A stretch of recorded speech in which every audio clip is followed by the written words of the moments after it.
इदम श्री सद्गुरुवे नमः। जन्म शताब्दी पुस्तक माला 81, देवताओं के वरदान सत प्रवृत्तियां, डे 7। परम पूज्य गुरुदेव वंदे माँ ने अपने दिव्य प्राण ऊर्जा को हमारे अंतस में डाला। पिछला स्वाध्याय अगर आपने सुना तो आपके अंदर एक एनर्जी ट्रेवल करी होगी, डेफिनेट रूप से एक एनर्जी। उसको ना हम छोटा कर रहे हैं, नहीं तो हम लोग यूजली कोशिश करते हैं कि 15 मिनट का बनाए, 15 मिनट भी कोई सुन ले तो बहुत बड़ी बात है। लेकिन अब ना उसको हम छेड़ेंगे, ना उसे छोटा करेंगे, ना बड़ा करेंगे। पर अगर आप डायरेक्ट 7 नंबर सुन रहे हैं और आपने 6 नहीं सुना ना, तो पहले 6 नंबर सुन लो, जाकर 6 नंबर सुन लो और उसको आंख बंद करके बैठ के सुन लेना। और अगर अंतस में हलचल ना हो तो कह देना। परम पूज्य गुरुदेव अपने दिव्य प्राण को ब्रह्मांड से हमारे अंदर डाल रहे हैं। और ये ऐसा है कि लोहार, मतलब मान लो परम पूज्य गुरुदेव लोहार है और हम बिल्कुल लोहा है, जंग लगा लोहा है। लेकिन वो हमें घिस घिस के लोहा भी काम में आ जाता है, कील बन जाए ना। तो कीलों के बिना घर नहीं बनता। घर में अगर कोई चीज दो जोड़नी हो तो कीलों की जरूरत पड़ती है, कोई फर्नीचर नहीं बनता कील के बिना, बड़े काम की चीज है। तो परम पूज्य गुरुदेव वो लोहार है जो जंग लगे लोहे को भी साफ करके उसमें से कोई काम की चीज निकाल सकते हैं। तो लोहे से गया गुजरा तो कोई होगा नहीं हम में से, ये तो निश्चित रूप से है। लेकिन गुरुदेव हमें हीरा भी बना सकते हैं। अगर हम कोयला है तो वो हीरा बना लेंगे। बस हमको तब करना है, हमको उनकी बात को समझना है, उनकी भावनाओं को समझना है। और उसी समझने के क्रम में गुरुदेव ने हमें हनुमान बनने का जुगाड़ बता दिया कि तुमको गिलहरी बनना है कि हनुमान बनना है, कैसे बनना है और इष्ट का काम कैसे किया जा सकता है, ये भी समझा दिया परम पूज्य गुरुदेव ने। इसी क्रम में गुरुदेव ने ये कहा कि जिस दिन तुम्हारी सुसु पोटी आनी बंद हो जाए समझ लेना तुम देवता हो। तो गुरुदेव ने देवता की दैवीय ऊर्जा बता दी कि देवता कौन होते हैं। देवता देह में होते हैं, देवता दैहिक नहीं होते। देवता एक दैवीय भाव है, एक वायव्य ऊर्जा है। पर क्योंकि हम देह में हैं तो देह के अपने रख रखाव है, देह की अपनी लिमिटेशन है। पर इस देह को देवता को अर्पण कर दे तो देवता भीतर उतर कर काम करने लगते हैं। और फिर भगवान शिव के लिए बता दिया। क्या बताया कि भगवान शिव जी कितना पानी पी सकते हैं। भगवान शिव के जटाओं पर गंगा है, पूरी गंगा पी सकते हैं वो, हमारे बस की है गंगा पीना। पूरी गंगा पी के भी वो टॉयलेट नहीं जाते। कितनी मजेदार चीज है। और क्या करते हैं भगवान शिव, खाते हैं क्या, विष। हम लोग जो दुष्प्रवृत्तियां त्यागते हैं, हम जब जल चढ़ाते हैं, जल क्या है, भगवान शिव पर जल चढ़ाते हैं। उस जल चढ़ाने का अर्थ पता है क्या है। जल इमोशनल बॉडी का, चंद्रमा का प्रतीक है। जब हम भगवान को भाव से, सही नियत से जल चढ़ाते हैं तो वो जल मेमोरी है ना, वो जल हमारे हाथों के संपर्क में आ रहा है, एक मेटल के संपर्क में आ रहा है, हम अपने हाथ से चढ़ा रहे हैं और भावना से, श्रद्धा से चढ़ा रहे हैं। हमारे अंदर के जो विकार हैं वो जल बहकर शिव जी पर चढ़ जाते हैं और शिव जी उस विष को ग्रहण करते हैं। इसीलिए उनको नीलकंठ कहा गया है। शिव जी कौन सा विष ग्रहण करते हैं, जो हम चढ़ा रहे हैं। और हम तो रोज चढ़ाते हैं, रोज चढ़ाते हैं। उसमें भी अब हमने क्या करना शुरू कर दिया, गुरुदेव ने बताई कामनाओं की बात। हम कामनाएं भी कहने लगे। हम जल इसलिए चढ़ा रहे हैं कि हम, तुम हमारा विष ले लो। अच्छा बेटा विष ले लिया, उसके बाद क्या, अब हमारे अंदर जगह बच गई। अच्छा फिर अब हमारे अंदर शक्ति डालो। अच्छा फिर शक्ति से क्या करेगा, कामनाओं की पूर्ति करूंगा, वासनाओं की पूर्ति करूंगा, अपने अकाउंट बैलेंस भरूंगा। गुरुदेव शिव जी कहेंगे लात मारू तेरे, धत तेरे की, भाग यहाँ से। गुरुदेव तो ऐसे कहेंगे भाग यहाँ से, निकल जाए यहाँ से, मुझे ऐसे लोगों की आवश्यकता नहीं है।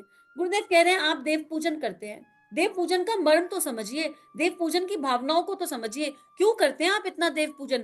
भाई देव पूजन करने वाला बहुत सारा सामान अरेंज करता है। एक यज्ञ करो तो कितने सारे सामान की आवश्यकता पड़ती है और मेहनत भी लगती है, एफर्ट भी लगता है, श्रम की शक्ति लगती है, कोई छोटी चीज नहीं है। देव पूजन करने में भी बहुत सारा सामान इकट्ठा होता है। पर हम भगवान को सम्मान चढ़ाते हैं, पर पता है क्यों, सम्मान के लिए, कि हमें सम्मान मिलेगा। हम जड़ सामान चढ़ा के भगवान से कहते हैं हमें देश में, समाज में, अपने आसपास हमारे लोगों में सम्मान दिला दो। इतना तो हम सम्मान के भूखे हैं, ऐसे कैसे काम चलेगा, ऐसे कैसे बात चलेगी। गुरुदेव कह रहे हैं देवता को इसलिए इष्ट मानते हैं, देवता का पूजन इसलिए करते हैं कि हमारी देव वृत्तियां विकसित होनी चाहिए। देवता की आराधना हम इसलिए करते हैं कि हमारा देवत्व निराश ना हो जाए। देवत्व कभी निराशा नहीं ला सकता। हमारा देवत्व निराशा ना लाए। देवत्व की ओर चलने वाला व्यक्ति निराश हो ही नहीं सकता। आप गायत्री उपासना करते हैं और फिर भी आप दुखी हैं, हीन हैं, निराश हैं, तो उपासना में कहीं कोई कमी है। अपनी उपासना की पद्धति को, अपनी उपासना करने के तरीके को चेक करने की आवश्यकता है। सफलता नहीं मिली ना सही, अगले जन्म में मिल जाएगी, लेकिन निराशा व्यक्तित्व को घेरनी नहीं चाहिए। देवत्व की ओर बढ़ने वाले में ताकत आ गई है। वह कहता है कि अभी नहीं तो अगले जन्म में मिल जाएगी। देवता कभी अपने सत प्रयत्नों की ओर से निराश नहीं पाया जाता। निराशा माने बुढ़ापा। बुढ़ापा किसे कहते हैं, निराशा को। बुढ़ापा क्या होता है, निराशा। बेटे शरीर का तो यही धर्म है, वह कभी ना कभी बुढ़ा होने ही वाला है और वह बूढ़ा होगा ही। लेकिन शरीर के बूढ़े होने से कोई अंतर नहीं पड़ता। कोई फर्क नहीं पड़ता। अपने मन की जांच कर लो, मन बूढ़ा हो गया तो फिर 30 35 40 में भी बुढ़ापा आ जाएगा। और अगर मन जवान है, मन अगर उत्साहित है, जवान होने का मतलब क्या है? जवान होने का मतलब वासनाओं में डूबना नहीं है। जवान होने का मतलब उत्साहित मन, मन उत्साह वाला है, मन में देवता है, मन में कुछ कर गुजरने की चाह है, अपने इष्ट के लिए, अपने भगवान के लिए, समाज के लिए, भारत माता के लिए, अखंड भारत के लिए अगर कुछ चाह है, तो वहां पर फिर बुढ़ापा नहीं आ सकता, वहां पर फिर कोई सवाल ही नहीं। जिन दिनों जर्मनी ने इंग्लैंड के ऊपर हमला किया था, इंग्लैंड के जीवन मरण का प्रश्न था। उन दिनों वहां का प्रधानमंत्री चर्चिल इतना बूढ़ा हो गया था कि वह पार्लियामेंट की मेज पर वहां बैठकर काम नहीं कर सकता था। उसके लिए एक चारपाई बिछा दी गई थी और पार्लियामेंट के मेंबर और दूसरे मिनिस्टर उसके दाएं बाएं बैठते थे, और वह करवट लेकर के बात करता था, चलता था तो छड़ी लेकर के चलता था। इतना बूढ़ा हो गया था कि काम नहीं कर सकता था, लेकिन उसने सारे इंग्लैंड को आश्वासन दिलाया, हमारे पास खून है, हमारे पास पसीना है, इसलिए इस बड़ी से बड़ी मुसीबत को बर्दाश्त करने करेंगे। इंग्लैंड को कोई गुलाम नहीं बना सकता। आप लोग खून पसीना बहाने को तैयार हो जाइए, मैं आपकी आजादी की सुरक्षा करने की गारंटी देता हूँ। उसने ये वचन तब कहे जब सारे इंग्लैंड के ऊपर जर्मनी का हमला हो रहा था। वह खड़ा हो गया, उसने कहा, हम जिंदा हैं, इसलिए आप में से हर एक को जिंदा रखेंगे, इंग्लैंड को जिंदा रखेंगे, इंग्लैंड के किसी नागरिक को डरने की आवश्यकता नहीं है। आप इमेजिन करके देखिए, गुरुदेव ने कितना जबरदस्त एग्जाम्पल दिया है। उस इंसान के पास कितना आत्मबल, कितना आत्मविश्वास, कितना कॉन्फिडेंस होगा कि जो खुद सहारे से चल रहा है, उसने पूरे इंग्लैंड को, पूरे एक देश को सहारा दे दिया, और अपनी वाणी से एक जागृति फैला दी। इतनी शक्ति वाणी में कहां से आती है? इतनी शक्ति वाणी में आत्मबल से आती है, ब्रह्म बल से आती है, समर्पण से आती है, श्रद्धा से आती है, जहां पूर्ण विश्वास होता है। परम पूज्य गुरुदेव इतने विश्वास से कैसे कहते हैं कि सतयुग तो बदले, आएगा ही आएगा, निश्चित है, युग परिवर्तन होना ही है, निश्चित है, हम बदलेंगे, युग बदलेगा। गुरुदेव इतने विश्वास से कैसे कहते हैं? क्योंकि गुरुदेव ने अपने जीवन में वो जिया है। गुरुदेव को दादा गुरुदेव पर, सूक्ष्म की उस ऋषि सत्ताओं पर, उन ऋषियों की कैबिनेट पर बहुत भरोसा है। गुरुदेव का जब मेरी वसीयत और विरासत पढ़कर देखिए, उसमें गुरुदेव बताते हैं कि हिमालय यात्रा पे कितने ऋषियों से उनकी मुलाकात हुई, कितने ऋषियों से उनकी भेंट हुई।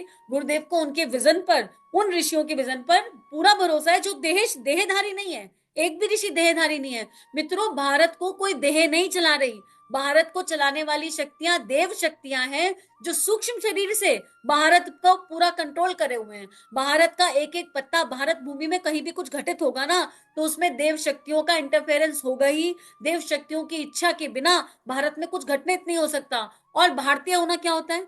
भारतीय होना भारत में जन्म लेना नहीं है मात्र। भारतीय दिल मतलब जो सबका सम्मान करे, जो सबसे प्रेम करे, जो हिंदुत्व की, हिंदू कोई धर्म नहीं है, हिंदू को धर्म मत मानना, जो हिंदुत्व, अर्थात हिंदुत्व वो एनर्जी है जो सबका सहयोग करके चलती है, जो वसुदैव कुटुंबकम की एनर्जी में बिलीव करती है, जो नदियों की पूजा करती है, जो पेड़ों की पूजा करती है, जो चींटी से भी सीखने को तैयार है, जो गुरु शक्ति में यकीन करती है, जो दिव्य ग्रंथों को पढ़कर उनसे सीखने की वृत्ति रखती है, वो, और जो संध्या करती है, गायत्री संध्या। गायत्री यूनिवर्सल मंत्र है।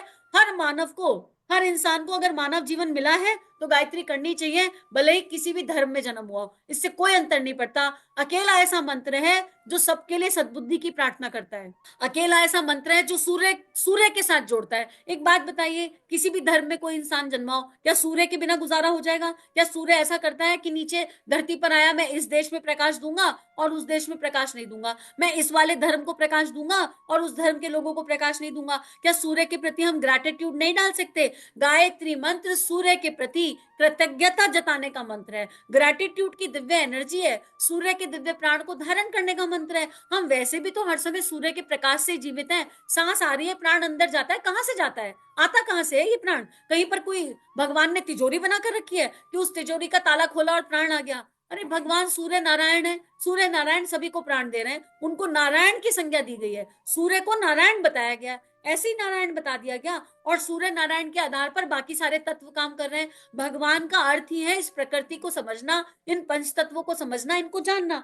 तो गुरुदेव यही कह रहे हैं कि ऐसा मादा होना चाहिए, देह चाहे कैसी भी हो जाए, अंदर जज्बा ऐसा होना चाहिए कि आपने एक आवाज लगाई और करोड़ों आकर के खड़े हो जाए, जैसे परम पूज्य की गुरुदेव की एक आवाज पर हम सब लोग आकर के खड़े हो गए। जितने लोग ये सुन रहे हैं वो परम पूज्य गुरुदेव पर अपने प्राण निछावर करना चाहते हैं, कर नहीं पाए तो कोई बात नहीं, पर करने की की इच्छा रखते हैं, और ये इच्छा ही हमें देवता बना देगी। ये इच्छा ही हमें दैहिक भाव से मुक्त करके देवता होने की एनर्जी की ओर ले जाएगी।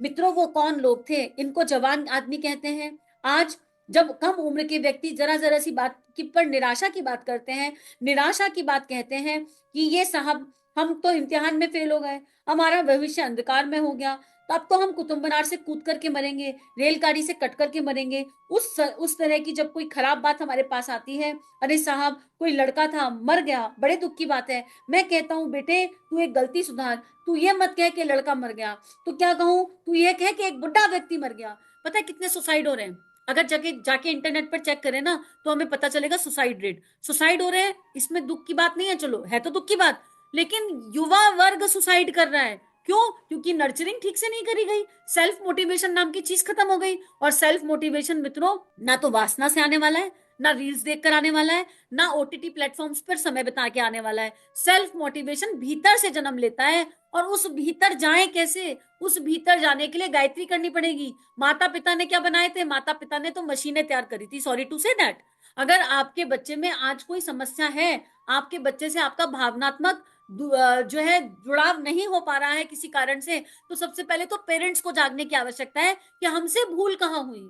अगर हम मोह आसक्ति से बने धागे तैयार करेंगे और इस तरह की मशीनें तैयार करेंगे, तो किसी भी समय कोई भी दिक्कत आ सकती है। इसको ज्यादा समझना हो तो पेरेंटिंग की बुक नंबर 69, JSPM 69 सुन लीजिए। 69 के 34 ऑडियो बता देंगे। लेकिन यहाँ पर बात पेरेंट्स की नहीं है, यहाँ तो उन युवाओं से पूछा जा रहा है, बेटे आप 12th में हो, आप कॉलेज में हो, आप कॉलेज पास आउट हो, आपने अपना एक लक्ष्य बनाया, क्या हो गया तो अगर हार आ गई? अगर हार आ गई तो क्या आप सुसाइड की बात करेंगे? क्या आपको समझ नहीं आ रहा कि ये मानव जीवन कितना महत्वपूर्ण है, कितना बहुमूल्य है? ये मानव जीवन, ये मानव जीवन हजारों लाखों योनियां पार करके मिलता है। ये मानव जीवन क्या सुसाइड करने के लिए मिला है कि हम जरा सी चीज में फेल हो गए तो हम सुसाइड कर लें? अरे बार बार प्रयास करो, बार बार अभ्यास करो। क्या हो गया था? अपनी प्रतिभा को जानो, अपनी प्रतिभा को पहचानो, किसी दबाव में काम मत करो और किसी को दिखाने के लिए काम मत करो, अपने लिए करो जो कर रहे हो।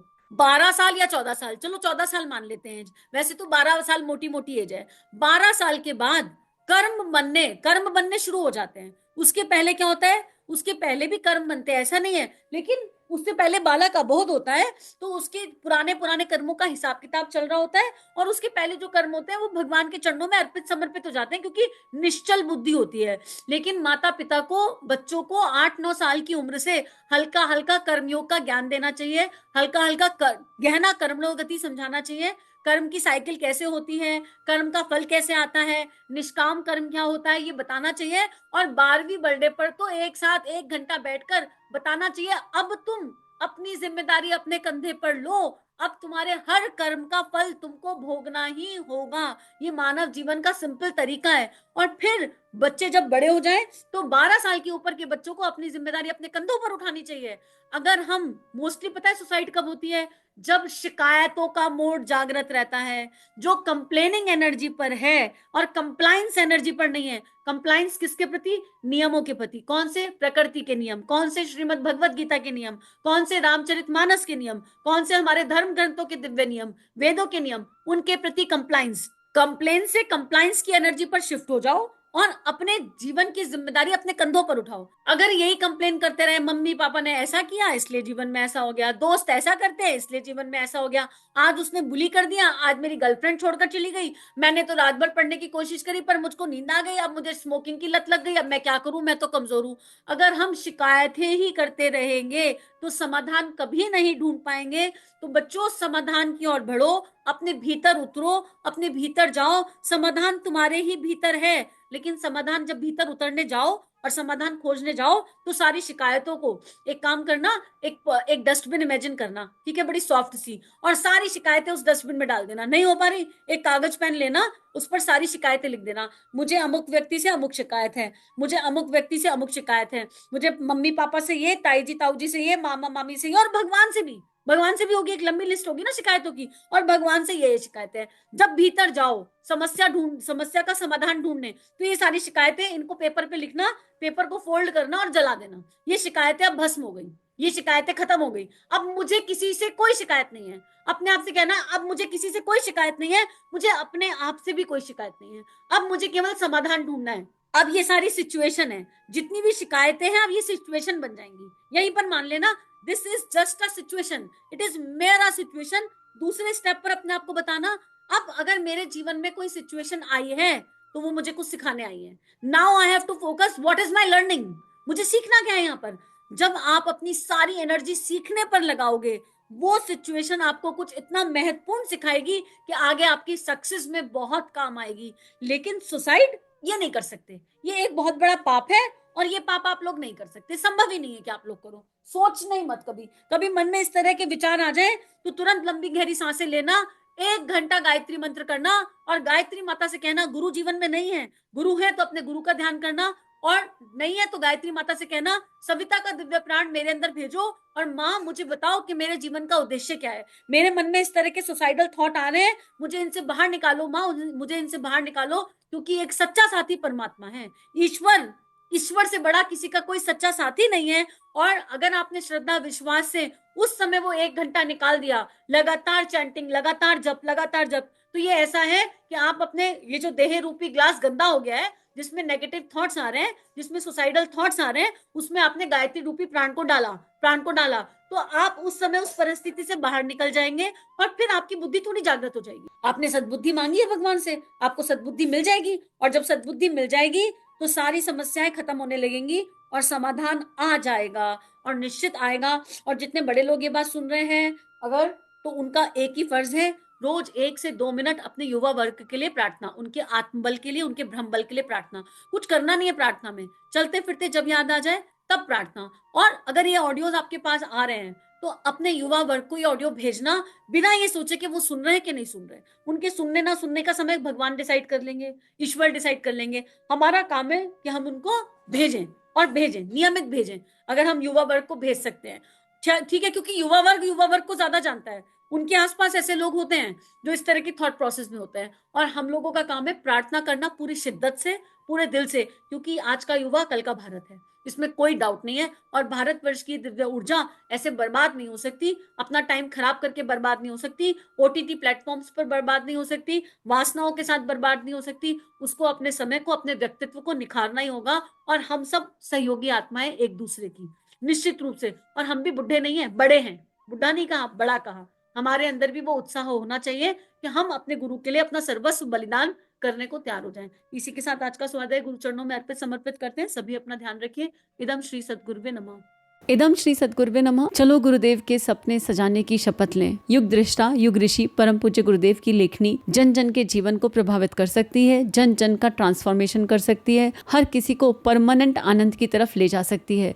इस कार्य को करने में हमें आपका सहयोग चाहिए। अगर ये वीडियो आपको कंट्रीब्यूट करते हैं तो इन्हें विश्वव्यापी बनाने में हमारी सहायता कीजिए। चैनल को लाइक कीजिए, सब्सक्राइब कीजिए और शेयर कीजिए। इदम श्री सद्गुरुवे नमः।